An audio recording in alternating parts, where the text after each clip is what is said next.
New York Democratic Congressman Tom Suozzi joins me now. He says he is not voting for Zohran Mamdani.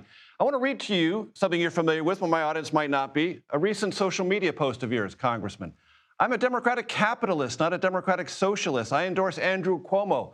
I cannot back a declared socialist with a thin resume to run the most complex city in America. We need leaders who will fight crime, not undermine the police, who will create jobs, not harm the economy, who will keep taxes down, not make it more expensive for middle-class families to live here. Congressman, it's good to see you. Anything else you want to say about this race the eve before it's decided? You know, I think it's exciting that so many people are recognizing how important the stakes are here, and that's why you see such a big turnout. I think that anything could happen because of the enthusiasm of people on different ends of the spectrum who see this as being just a really important time.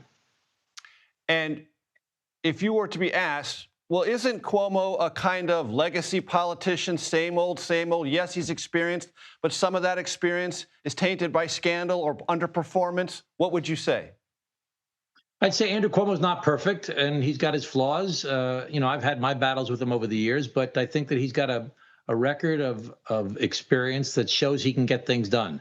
And as your previous commentators were just saying, that, you know, you got to pick up the garbage and run the schools. And I mean, Zohran Mamdani doesn't even want to do mayoral control of the schools. I don't understand that.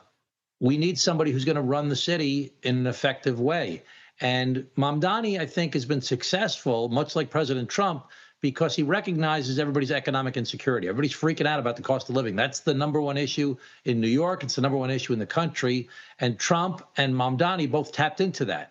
The problem is that his policies are bad for New York because he wants to raise taxes in New York at a time when we're losing so much population here. When I was born, I'm 63 years old. When I was born, there were 42 members of Congress from New York State. Today, there's 26 members.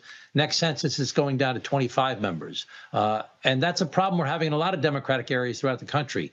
We've got to remain competitive like the other places in the country where people are moving to. I don't want to race to the bottom. I don't want to become like Florida and Texas. I don't want to not pay our teachers and not pay our cops. I don't want to have uninsured children and uninsured adults. But at the same time, we have to recognize we can't just keep on raising everybody's taxes and not give them the quality of life that they want. Would you consider mayoralty of Zohran Mamdani a real and genuine and ongoing threat to the financial health of New York City? If he gets away with trying to implement the policies that he's proposed, it would be very, very bad for New York. Yes, I think it would be. You know, we're already in trouble in New York in that we've got high taxes. And, you know, Mike Bloomberg used to say, you know, it's expensive to live here, but in return, we're going to give you a quality product.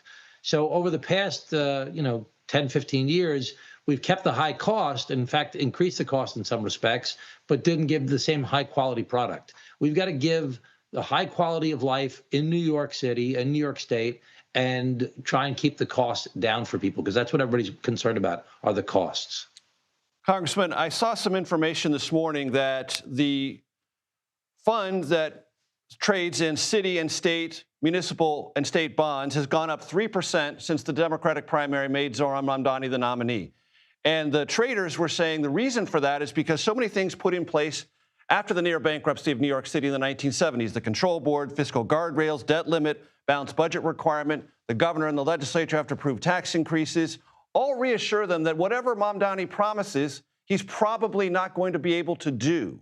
And therefore, they're not concerned about the long-term or even midterm fiscal health of New York City. How do you evaluate that? I think that the governor has come out and said she will not support the idea of raising taxes in New York City. Zohran Mamdani has said, hey, he's going to continue to build this juggernaut he has of supporters to try and change the policy in New York State. So it's something we still have to be concerned about. Listen, he's a very intelligent, charismatic guy who's very effective on social media, but his policies are just bad for New York. And I think that we have to learn from what he's done by tapping into people's economic anxiety. I think that income inequality is a real thing.